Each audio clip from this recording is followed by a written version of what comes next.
ఈ జయాంధ్ర ఉద్యమం అనేది 1972 అక్టోబర్ నెలలో సుప్రీంకోర్టు వెలువరించిన తీర్పు మూలిక నిబంధనలపై స్పష్టతనిచ్చింది. ఈ తీర్పును అంగీకరించని ఆంధ్ర ప్రాంత నాయకులు వచ్చేసి జయాంధ్ర ఉద్యమాన్ని చేపట్టారు. అయితే రాష్ట్ర ప్రభుత్వం భయాందోళనను తొలగించడానికి విశ్వ ప్రయత్నాలు చేసింది.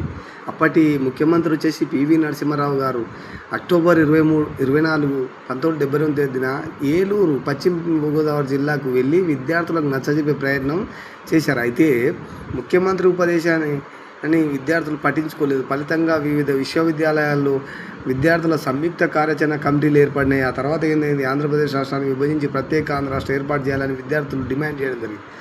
కొద్దిమంది ముఖ్యమంత్రి రాజీనామా చేయాలని కూడా పట్టుబట్టారు.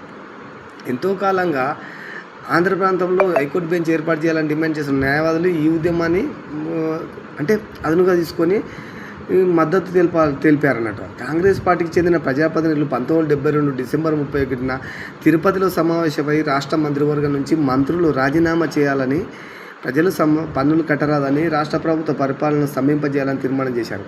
అయితే ముల్కీ నిబంధనల విషయంలో తెలంగాణ ఆంధ్ర ప్రాంత ప్రజల్లో నెలకొన్న భావోద్వేగాలను గమనించి అప్పటి ప్రధాని శ్రీమతి ఇందిరాగాంధీ పంచసూత్ర ప్రణాళికను నవంబర్ 27, 1972 ప్రకటించారు. అయితే ముల్కీ నిబంధనలు హైదరాబాదు, సికింద్రాబాద్ జంట నగరాలలోని ఉద్యోగాలకు 1977 వరకు, తెలంగాణలోని మిగిలిన ప్రాంతాలకు 1980 వరకు వర్తిస్తాయని తెలిపి పంచసూత్ర అనే ప్రణాళికను ప్రకటించారు.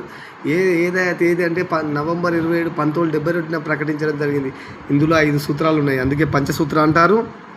అయితే అందులో ఒకటి వచ్చేసి ముల్కీ నిబంధనలు నాన్ గెజిటెడ్ల ఉద్యోగాల నియామకాలు తహసీల్దార్, సివిల్ సర్వీసెంట్, అసిస్టెంట్ సర్వెంట్, అలాగే అసిస్టెంట్ ఇంజనీర్ స్థాయి పదవులు వరకు తెలంగాణ ప్రాంతంలో వర్తింపజేస్తారు. అలాగే రెండోది వచ్చేసి సచివాలయం వంటి సమ్మిళిత కార్యాలయాల్లో అన్ని ప్రాంతాల ఉద్యోగులు ఉండే కార్యాలయాల్లో నాన్ గెజిటెడ్ పోస్టులకు ప్రత్యక్ష నియామకం సందర్భంలో ప్రతి 3 ఖాళీలో 2 ఖాళీలు అనువర్తింపజేస్తారు. గెజిటెడ్ స్థాయి పోస్టుల్లో మొదటి లేదా 2వ స్థాయి వరకు ఉన్న వివిధ సర్వీసులకు ప్రాంతీకరణ చేస్తారు, ప్రాంతీయ పోస్టులకు గుర్తిస్తారు. 4వది వచ్చేసి ఆంధ్ర ప్రాంతం వారికి అందుబాటులో ఉండేలా హైదరాబాద్, సికింద్రాబాద్లో విద్యా సౌకర్యాలను సర్దుబాటు చేస్తానని చెప్పారు. అలాగే 5వది వచ్చేసి రాష్ట్రంలోని 2 ప్రాంతాల నుంచి నియామకాలు చేపట్టి హైదరాబాద్, సికింద్రాబాద్లకు ఒక సమ్మిళిత పోలీస్ దళాన్ని ఏర్పాటు చేస్తామనేది కూడా చెప్పారన్నట్టు. ఇలా 5 సూత్రాలతోటి పంచసూత్ర అనే పథకాలను చేపట్టారు. అయితే వచ్చేసి ఈ పంచసూత్ర పథకాన్ని ఆంధ్ర ప్రాంతం నాయకులు పూర్తిగా తిరస్కరించారన్నట్టు. ప్రధాని ప్రకటనకు నిరసనగా న్యాయవాదులు రాజమండ్రిలో సభ నిర్వహించి డిసెంబర్ 5న బంద్ నిర్వహించడం జరిగింది. నవంబర్ 30, 1972 నాన్ గెజిటెడ్ ఉద్యోగులు పంచసూత్ర పథకాన్ని తిరస్కరించి డిసెంబర్ 7